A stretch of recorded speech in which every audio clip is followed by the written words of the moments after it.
wabarakatuh. Alhamdulillah, wassalatu wassalamu ala sayyidina Rasulillah Muhammadin ibni Abdillahi wa ala alihi wa sahbihi ajma'in, amma ba'd. Ma'asyiral muslimin wal muslimat rahimakumullah. Alhamdulillah, subuh hari ini kita akan lanjutkan kembali kajian Sirah Nabawiyah sampai kita pada subuh hari ini pada bab tijaratuhu bimali Khadijata wa zawajuhu minha, tentang sosok Khadijah yang merupakan salah satu sosok yang kemudian memiliki pengaruh yang sangat besar dalam perkembangan dakwah baginda Nabi sallallahu alaihi wasallam, sampai kemudian wazawajuhu minha, termasuk juga dibicarakan tentang pernikahan beliau dengan Sayyidah Khadijah ini. Sedikit dijelaskan tentang sosok Sayyidah Khadijah. Kama yarwi Ibnul Athir wa Ibnu Hisham, sebagaimana diriwayatkan oleh dua orang sejarawan terdahulu, yaitu Imam Ibnul Athir dan Imam Ibnu Hisham, bahwa Sayyidah Khadijah ini adalah imro'atan tajirah. Kanat Khadijah imro'atan tajirah zata syarafin wa malin. Jadi beliau ini adalah sosok wanita yang boleh kita katakan memiliki standar yang sempurna lah. Jadi di samping beliau ini adalah seorang saudagar yang berharta, beliau ini juga memiliki nasab yang mulia di tengah-tengah kaumnya. Dan di zaman jahiliyah itu beliau digelar sebagai Al-Afifah At-Tahirah. Jadi wa innaha kanat tulaqqabu fil jahiliyati bil afifati at-tahirati. Gelar beliau di zaman jahiliyah adalah wanita suci yang selalu menjaga kehormatannya.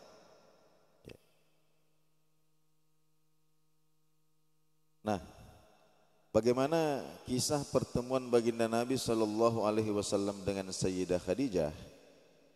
Diceritakan, saya ingin ringkas di sini bahwa Sayyidah Khadijah ini mempekerjakan banyak orang untuk mengurusi bisnis beliau. Banyak laki-laki yang beliau pekerjakan untuk mengurusi bisnisnya. Kemudian falamma balaghaha ar-Rasulillah sidqal hadis ya wa 'azzamil amana wa karamil akhlaq. Nah, ketika sampai berita tentang seorang pemuda yang bernama Muhammad, sampai beritanya ke telinga Sayyidah Khadijah bagaimana kejujuran beliau ketika berbicara, bagaimana amanah, sifat amanah beliau, kemudian kemuliaan akhlaknya, maka ya arsalat ilaihi liyukhrija fi maliha ila Syam tajirun. Maka Sayyidah Khadijah menawarkan ya kepada Nabi ketika itu, apakah dia bersedia untuk ya membawa harta dagangannya ke tanah Syam. Intinya Sayyidah Khadijah ingin mempekerjakan Nabi Shallallahu Alaihi Wasallam. Wa qad qabila Muhammadun alaihi salatu wasallam. Kemudian baginda Nabi Shallallahu Alaihi Wasallam menerima tawaran tersebut. Ya, akhirnya kemudian farwahila ila Syam amilan fi maliha wa ma'ahu maisarah. Nabi membawa harta dagangan Sayyidah Khadijah dibawa ke tanah Syam. Kira-kira perjalanan setengah tahun bolak-balik, 6 bulan bolak-balik biasanya. Wa ma'ahu maisarah, ya, disertai dengan seorang karyawan Khadijah yang lain, ya, namanya Maisarah. Akhirnya kemudian singkat kisah perjalanan dagang ini kemudian pulang ke tanah Mekah dengan membawa banyak sekali keuntungan. Wa wajada Maisarah, kemudian Maisarah yang menemani Rasulullah selama perjalanan ini, ya, banyak sekali kemudian mendapatkan atau mengalami khasaisin Nabi Sallallahu Alaihi Wasallam, menyaksikan sendiri bahwa anak muda yang bersamanya ini bukan manusia yang seperti pada umumnya. Ada banyak keistimewaan, kekhususan yang beliau Maisarah ini saksikan. Wa ijaban bihi ya farawiya dzalika li Khadijah, yang kemudian diceritakan kepada Sayyidah Khadijah, Afa'ajabat Khadijatu bi'azimi amanatih. Kemudian mendengarkan kisah Maisarah ini, maka bertambahlah kemudian kekaguman Sayyidah Khadijah terutama kepada sifat amanah baginda Nabi Sallallahu Alaihi Wasallam. Wala'allaha dahasyat limana laha minal barakati bisababiha. Dan barangkali, ya, beliau ini karena itu kemudian jatuh hati kepada Nabi Sallallahu Alaihi Wasallam. Fa'aradat nafsaha alaihi. Ini kemudian Sayyidah Khadijah menawarkan dirinya kepada baginda Nabi Sallallahu Alaihi Wasallam zaujatan, ya, untuk dipersunting sebagai istri. Jadi ini pihak perempuan yang terlebih dahulu menawarkan dirinya kepada pihak laki-laki, tapi tentu saja tidak secara langsung, tapi biwasitati sadiqatiha Nafisah binti Munabbih, melalui perantara seorang sahabatnya yang bernama Nafisah binti Munabbih. Nah, sehingga para ulama itu membicarakan di dalam kitab-kitab fikih bahwa tidaklah mengapa wali seorang wanita, ya, ketika melihat bahwa ada sosok laki-laki yang bisa diberikan amanah, ya, untuk menjaga, mendidik anak perempuannya, maka tidak mengapa seorang ayah umpama ini kemudian datang kepada laki-laki itu untuk menawarkan putrinya untuk dijadikan sebagai istri. Jadi memang istilahnya kalau kita punya budaya ini, perempuan itu memang menunggu. Ya, perempuan menunggu, akan tetapi walinya boleh saja kemudian bersikap aktif, ya, untuk menawarkan putrinya kepada laki-laki yang dalam pandangannya bahwa laki-laki ini bisa mendidik putrinya. Ya. Nah, kita belajar dari kasus Sayyidah Khadijah ini. Akhirnya apa? Fawafaqan Nabi alaihi salatu wassalam. Baginda Nabi sallallahu alaihi wasallam kemudian setuju Wa kallama fi dzalika a'mamahu ya fakhatabuha. Nah, kemudian beliau bicarakan dengan paman-pamannya, fakhatabuha, maka akhirnya paman-pamannya ini melamar Sayyidah Khadijah untuk Nabi Shallallahu Alaihi Wasallam min ammiha, melalui pamannya Sayyidah Khadijah namanya Amr bin Asad. Nah, jadi nanti resminya laki-laki yang melamar. Nah, resminya. Wa tazawwajaha alaihi salatu wassalam. Kemudian terjadilah pernikahan yang mulia ini. Wa qad tamma lahu minal umur khamsatun wa ishruna aman wa laha minal umur arba'un.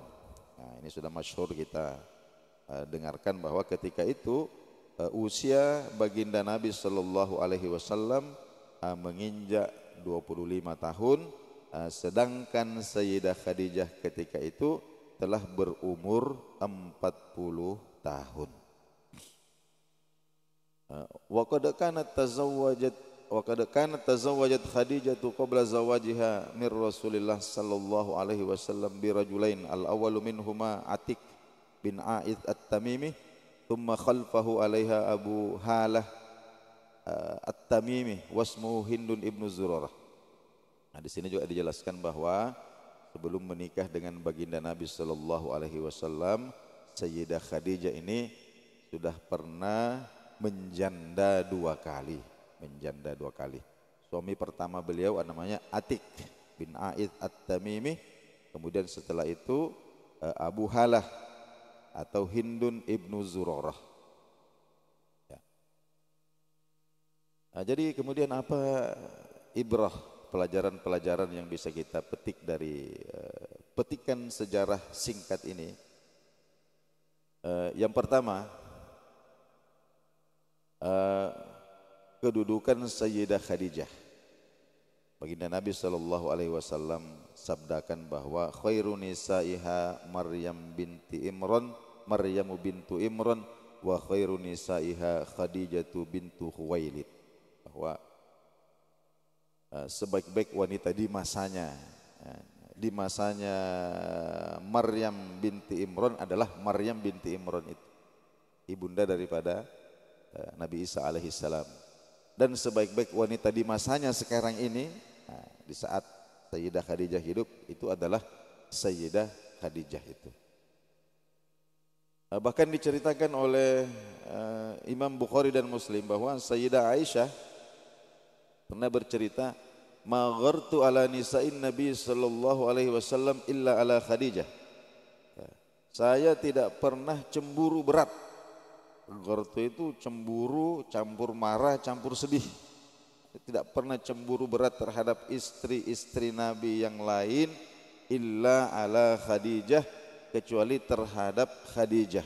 Wa inni lam udrikha, padahal saya tidak mendapatinya. Ya, maksudnya Sayyidah Khadijah sudah meninggal. Jadi Sayyidah Khadijah karena Sayyidah Aisyah ini adalah wanita ketiga yang dinikahi oleh Nabi Shallallahu Alaihi Wasallam.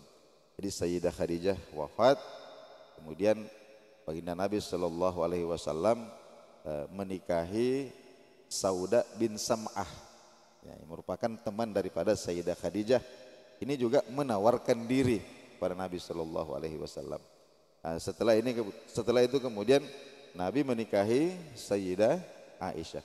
Jadi ketika Nabi menikahi Sayyidah Aisyah, Sayyidah Khadijah ini sudah meninggal dunia. Coba kita bayangkan, Sayyidah Aisyah mengatakan, di antara sekian banyak istri-istri Rasulullah, tidak ada yang pernah saya cemburui kecuali satu, yaitu Sayyidah Khadijah. Sudah meninggal orangnya, masih cemburu pula Sayyidah Aisyah. Qalat, Sayyidah Aisyah ceritakan, wa kana Rasulullah sallallahu alaihi wasallam idza dzabaha asy-syah, ketika menyembelih, ada momen Nabi menyembelih kambing, fayaqul, kemudian mengatakan, arsilu biha ila asdiqai Khadijah, ya, kirimkan dagingnya ini kepada teman-temannya Khadijah. Qalat, maka Aisyah mengatakan, fa aghdabtuhu yauman, suatu hari saya marah, kemudian fakultu, Khadijah, Khadijah. Ya. Nah, ibarat kita itu Khadijah lagi, sedikit-sedikit Khadijah, sedikit-sedikit Khadijah. Ya, makanya begitu. Faqala Rasulullah sallallahu alaihi wasallam, apa yang dikatakan oleh Nabi sallallahu alaihi wasallam? Inni qad ruziqtu hubbaha. Wahai Aisyah, sesungguhnya Allah mengaruniakan saya cinta kepadanya. Ya, Allah mengaruniakan saya cinta kepadanya. Ya. Nah, dalam riwayat yang lainnya dikatakan karena Rasulullah sallallahu alaihi wasallam la yakadu yakhruju minal bait. Nabi sallallahu alaihi wasallam hampir-hampir setiap kali mau keluar rumah itu tidaklah beliau keluar dari rumahnya itu hatta yazkura Khadijah. Kecuali beliau bercerita tentang Khadijah, tentang kebaikan-kebaikannya.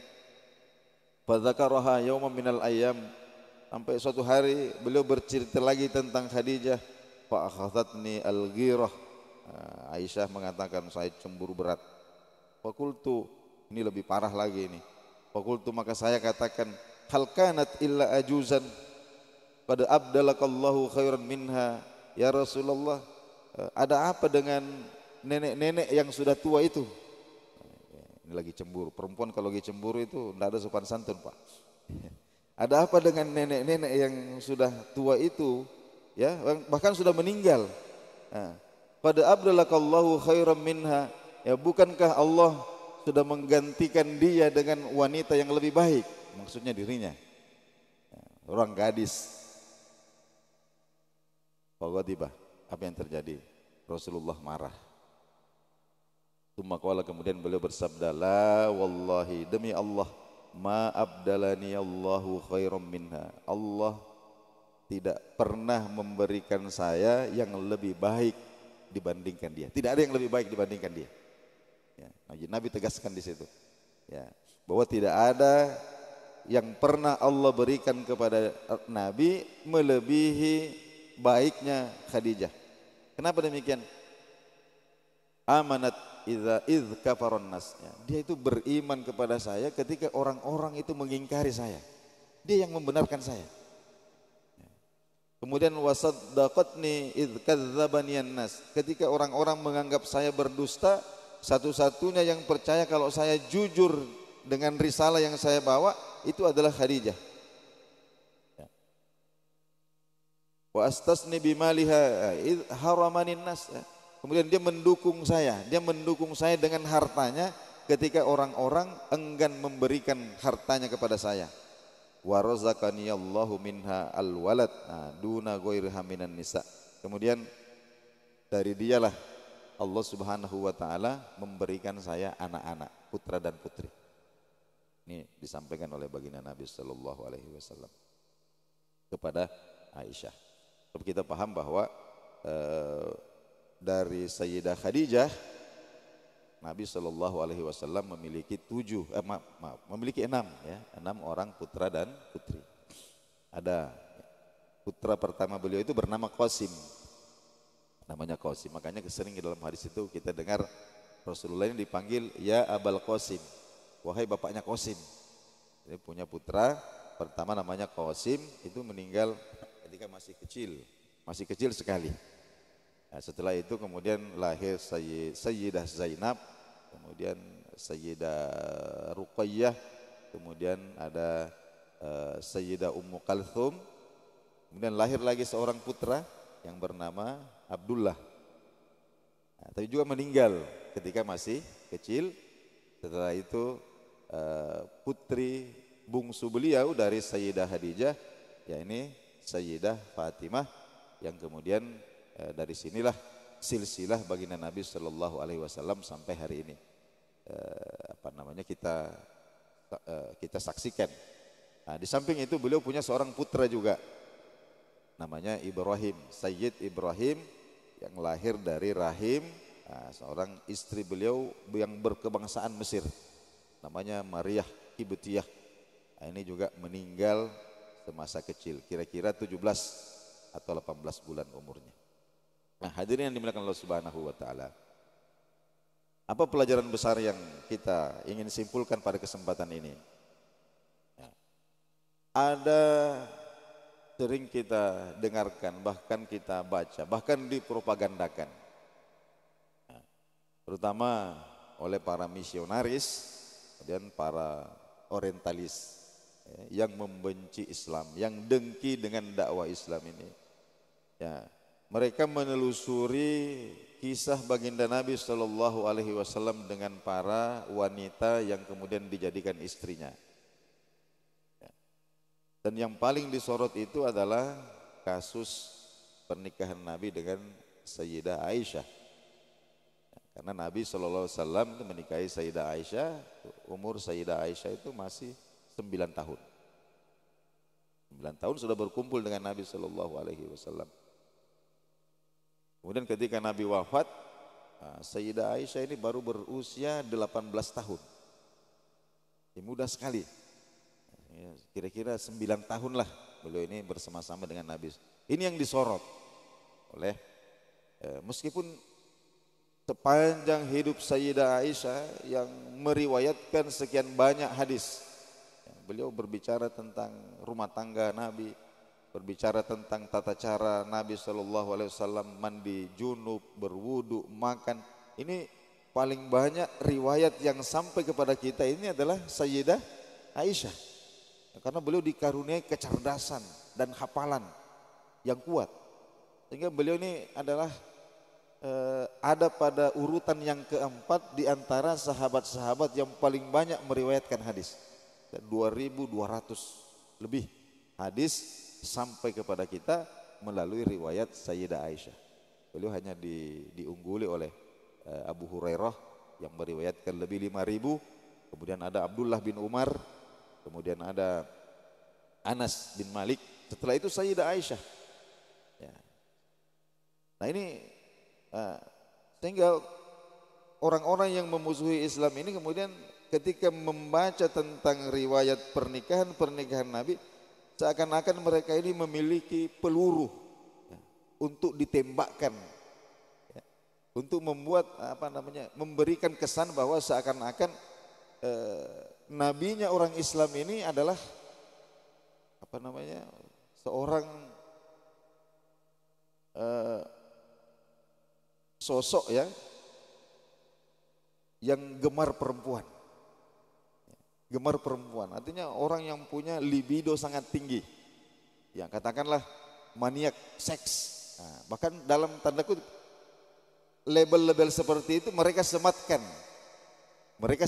kepada pribadi agung Nabi Shallallahu Alaihi Wasallam, ya, berdasarkan apa? Berdasarkan kisah-kisah atau hubungan beliau dengan wanita-wanita kemudian yang menjadi istrinya. Dan pengarang kitab ini, yakni Asy-Syaikh Sa'id Ramdan Al-Buti, kemudian mengatakan bahwa cukuplah pernikahan beliau dengan Khadijah yang menjadi senjata untuk membungkam mulut-mulut mereka yang kotor itu. Ya. Coba kita renungkan ini. Ketika itu Nabi SAW adalah seorang laki-laki yang kita tahu bagaimana paras beliau, bagaimana postur beliau, bagaimana akhlak beliau. Ya.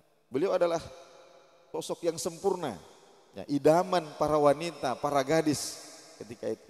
Tapi coba kita bayangkan, beliau memilih Khadijah, wanita yang, ya, lebih tua daripada beliau, jauh lebih tua, 15 tahun selisih, Pak. Dan Sayyidah Khadijah ini meninggal dalam usia 65 tahun, dan ketika itu baginda Nabi SAW berusia 50 tahun. Artinya pernikahan mereka ini berjalan selama berapa tahun? 25 tahun. 25 tahun. Dan dalam rentang waktu 25 tahun ini Nabi SAW tidak pernah terbetik dalam benaknya untuk kemudian memadu Sayyidah Khadijah. Tidak pernah. Apakah dengan seorang gadis atau dengan seorang janda, tidak pernah terbetik sekalipun, tidak pernah bahwa Nabi ingin memadu. Padahal kita tahu bahwa lingkungan budaya Arab jahiliyah di masa itu, orang kalau sudah berumur 25 tahun itu minimal sudah punya 3 atau 4 istri. Nah, sebagian kemudian diriwayatkan bahwa orang-orang Arab jahiliyah di masa Nabi Shallallahu Alaihi Wasallam ini, bahkan ada yang sampai punya 30, punya 50, bahkan punya 100 orang istri. Belum lagi ammah, ya, wanita-wanita yang statusnya budak ini. Ya. Dan jadi apa yang dilakukan oleh Nabi dengan satu istri dalam rentang waktu 25 tahun ini sampai meninggal benar, ini merupakan suatu pemandangan yang langka di kalangan orang Arab pada waktu itu. Tidak ada laki-laki yang seperti itu. Ya. Nah, adapun kemudian kisah pernikahan beliau dengan istri-istrinya yang lain, ini semua punya hikmah dan kisahnya masing-masing. Ya, kita baca dalam sejarah, semuanya ada hikmah dan ada kisahnya masing-masing, termasuk dengan Sayyidah Aisyah. Jadi yang pertama, baginda Nabi Shallallahu Alaihi Wasallam menikahi Sayyidah Aisyah itu karena perintah langsung dari Allah Subhanahu Wa Taala. Ini perintah Allah Subhanahu Wa Taala. Ini Nabi saksikan, beliau bermimpi bahkan sampai 3 kali. Bermimpi sampai 3 kali. Ada malaikat yang membawa nampang besar, yang apa namanya, di atasnya ini ada seseorang yang ditutup dengan kain. Kemudian malaikat ini mengatakan kepada Nabi, ya Muhammad, ini nanti calon istrimu. Kemudian Nabi membuka, ternyata yang beliau saksikan inilah Sayyidah Aisyah. Sampai 3 kali Nabi mengalami mimpi seperti itu. Sampai kemudian Nabi SAW katakan, kalau ini adalah wahyu dari Allah, maka pasti akan terjadi. Lalu kemudian terjadi. Ini perintah Allah Subhanahu Wa Taala. Kemudian salah satu yang saya sampaikan tadi, bahwa salah satu hikmah terbesar, ya, daripada pernikahan Nabi dengan Sayyidah Aisyah ini adalah begitu banyak sunnah-sunnah Nabi Sallallahu Alaihi Wasallam sampai kepada kita melalui lisan Sayyidah Aisyah. Jadi bahkan beliau ini wanita pertama yang diberikan otoritas untuk menjadi mufti, memberikan fatwa karena kecerdasan dan kealiman beliau. Zaman Khalifah Abu Bakar, zaman Khalifah Umar, zaman Khalifah Utsman dan seterusnya, sampai Sayyidah Aisyah wafat, itu kira-kira itu disebutkan bahwa 17 Ramadan tahun 68 Hijriah. Jadi usia beliau ketika wafat itu kira-kira 63 tahun. Ini beliau diberikan otoritas untuk menjadi mufti, berfatwa, ya, karena kealimannya.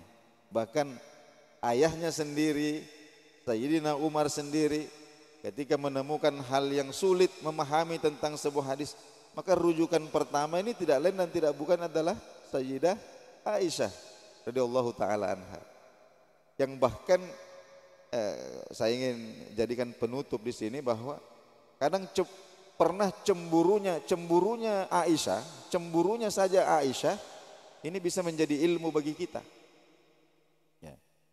Kita kalau datang ke pemakaman, kita diajarkan untuk mengucapkan salam kepada ahli kubur. Apa yang kita ucapkan? Assalamualaikum ya ahlad diyar wa inna bikum lahikun. Ya. Keselamatan atas kalian wahai penghuni kubur, dan sesungguhnya kami ini akan menyusul kalian semua nanti.